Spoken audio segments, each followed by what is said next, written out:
So hello everybody. Now Sophie, nice to have you here in Bilbao, in our town. So you were the first world commissioner for future generations in Wales, which was a position anchored by law, actually.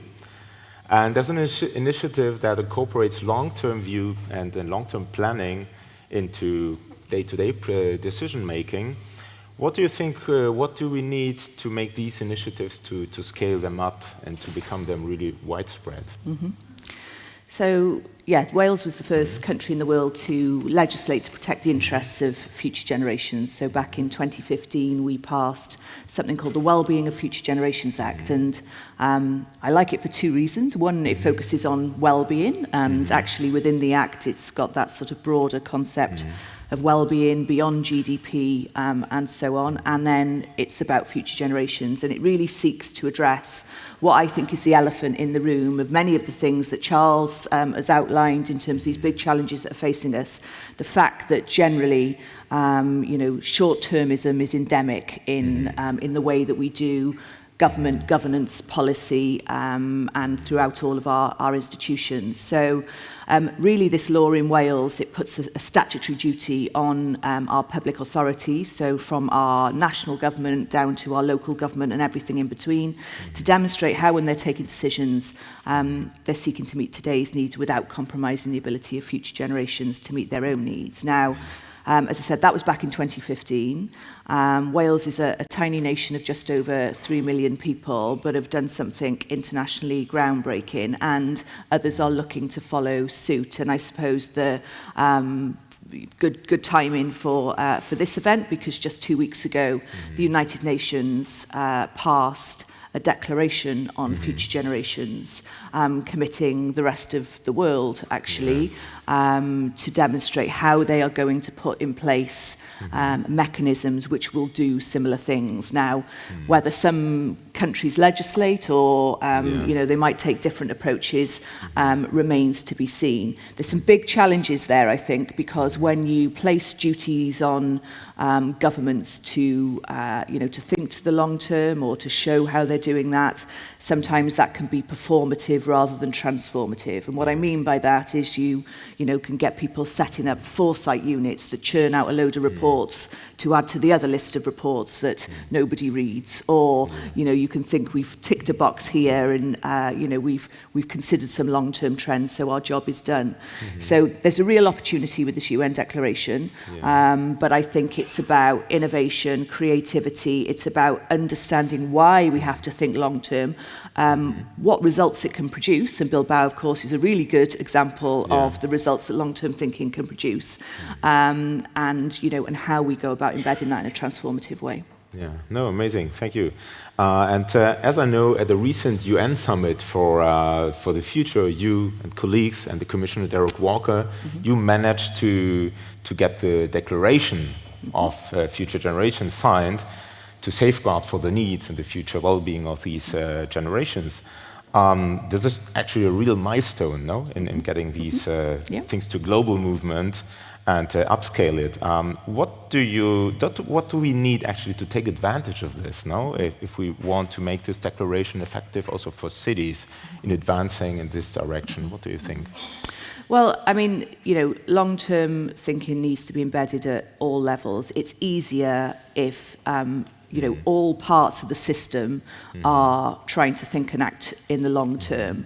And that's why a kind of comprehensive approach like we've got in Wales, where the government are required to act in the long term, consider the interests of future generations. There are 7 long-term well-being goals set out, which is essentially our vision for the Wales that we're seeking to achieve. And then all aspects of governments, down to our city governments, are pulling in the same direction, really. And I think there's certainly something around cities setting a long-term vision. a long-term vision which goes beyond electoral cycles, which involves citizens in setting that vision. If we want to embed long-term thinking, there are kind of 3 key elements to doing that. We need to involve citizens in creating a vision for the future. We need to have our systems that have the capacity and capability. If you think about some of our government officials, for example, even perhaps architects are not a good example because your long-term infrastructure is sort of embedded in your training and in your brains. But I've been a government official, I've been a politician, and government officials are not brought up. They're not trained, they're not developed, they're not required to think about the long-term implications of what they're doing. So there's something there around how do we build that capability into the system. And then, of course, we need accountability for politicians in terms of how they're doing that. And that is something which we as citizens need to be agitating for as well. And certainly our younger generations are calling us out on our failure to think and act for the long term. And I think there's likely to be much more of that. So there's some real opportunities with the summit, but we've got to make sure that we're embracing those, and that the people like you in this audience, who I would say are the innovators, maybe you're the frustrated champions, as I call them, the people who can see that there's a better way of doing things, but often the system frustrates you. It's your opportunity, I think, to seize that declaration and start having those conversations in your cities around how do we make that a reality here. Definitely. Now, touching upon cities, do you think cities as pioneers, they have maybe an easier role to integrate this position as Future Generations Commissioner? And do you think this would be even creating a momentum if many cities adopt this approach?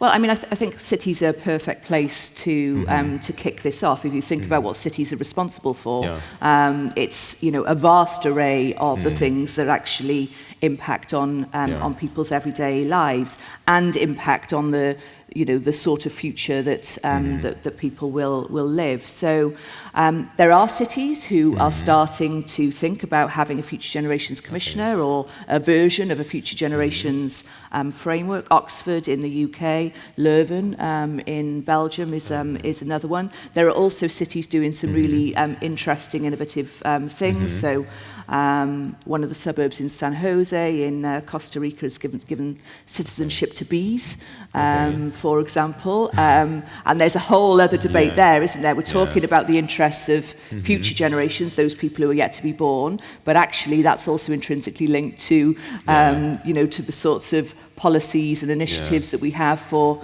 nature, and our ecosystems. So I think there's lots that cities can do in terms of that long-term planning for well-being around transport, around education, around health. The key to all of that, however, is making sure that we're challenging short-termism in the system at a city level and making sure that we're joining the dots between all of those policy areas. Okay, that sounds really amazing. Now you know that the Bay Awards is part of a wider initiative, which is the Initiative of Urban Revolution, which aims to bring together practitioners, thinkers, allies, activists, and so on, with the aim to bring this thinking about the future into the big decisions for cities now. How do you think we can get the future generations involved in this matter? Well, recommendation. There's something really challenging, isn't there? We often think, younger generations, they don't want to engage. No, they probably don't want to engage with our consultation documents that are 20 pages long and sit on a government website. I don't want to engage in that, and I'm a policy wonk. There's something around, do they not want to engage, or are we just not talking, talking the right language? And so I also think there's something around to do the right sort of engagement. It takes time and it takes investment. And often, particularly when we see austerity, you know, and a reduction in sort of public services, the engagement of communities, whether that's younger generations or any types of communities, is the thing that kind of gets lost first. We haven't got the time or the resources to do it, and we're the experts, so we know better. And actually, when we don't design, you know, services, infrastructure with, you know, with co-creating with the people that it's designed for, we often get it wrong. I think often of an example in Wales where a number of years ago we rolled out free breakfasts in schools, and it was a well-intentioned policy. It was designed to target, you know, to get a good, healthy breakfast into the stomachs of the kids who perhaps weren't having a good breakfast before they came to school. Creating good habits. Creating good habits, you know, and there's lots of evidence around breakfast helping, you know, the brain to learn and so on and so on. However, what it ended up doing actually is benefiting people like me who use that breakfast club for as half an hour free childcare in the morning. And the kids who really need that breakfast, their mums and dads are not in work, so they're not getting their child to school half an hour earlier to have the free breakfast. Now, it's an example of a well-intentioned policy which actually we didn't talk and we didn't engage and we didn't understand the lives of the people that it was in theory being designed for, and therefore the impact is not what we wanted. And when we think about that in terms of future generations who live a completely different life to us, you know, most people taking decisions today are not digital natives. You know, we didn't grow up in a digital environment. Interestingly, I was born in 77, which is an interesting micro-generation. That age group had an entirely analog childhood and a digital adulthood. So if you were born in that sort of region, you're in a micro-generation. There's an interesting fact for you. But, you know, we don't experience climate anxiety in the same way that our younger generations do. You know, the polarization of society is a big issue now. The mental health trajectory that we're seeing amongst young people is really, really worrying. And actually, if we've been listening to young people, even before the data and the trends started to show us the problems there, every time I spoke with young people, the things that were worrying them were climate, mental health, and you know, skills and the education system. So we could have acted on those things way before they started showing up as worrying trends and scenarios if we'd chosen to do effective engagement and actually involve young people in the decision-making process. So there's still an underestimation of the huge task that is awaiting for us, right? I think there is an underestimation, and I don't think our systems are good at including people full stop, let alone including younger generations. Now, there's some great examples, you know, where that happens, where we see young people, for example, being young commissioners, so sitting on panels where contracts are being awarded to services which relate to them, whether that's school dinners or social care or whatever it might be. Lowering the voting age, something that we've done in Wales to 16 as part of a programme. School councils and the way in which they work and feed into the decision-making infrastructure in schools, youth parliaments. You know, there are lots of ways of doing this, but I think, you know, we have to start with that will and recognise the importance of that to getting our policies right in the long term. Okay, very good. Just maybe to finalize, sometimes I heard that, well, symbolic gestures are really important, right? So I heard that there is an empty seat at the cabinet table for the unborn. Is this right? Yes, so it's a symbolic thing. One of the things that we did in Wales was to really try to, you know, when decision makers, whether that's politicians, whether that's the board of your organisation, whether that's your, you know, your weekly management team, whatever it might be, how do you get into their mindsets when they're taking decisions, when they're doing all the things that they need to do in terms of planning their strategies and so on? How do you remind them that they're not just doing that for today, but they're doing that for tomorrow and they're doing that for future generations? So there's something which is very important in Welsh culture. It's called the Eisteddfod. It happens every year. It's a coming together of Welsh creatives and heritage and so on. And there's the Eisteddfod chair, which is made from wood, very ornate design. And we designed an Eisteddfod chair to sit in the cabinet room, around the cabinet table with ministers. We co-designed it with young people, and young people wrote messages on it. And that chair sits in the cabinet room as a chair for those who are yet to be born, so that members of our cabinet, when they're taking decisions, it's very present there, and they see that that is another stakeholder around the table that they need to be considering. Yeah, so it's a really bold gesture, actually, to make this initiative present. Yeah. Thank you very much, Sophie. Thank you. Really amazing initiative, and congratulations, and good luck with this. Thank you. Thank you very much.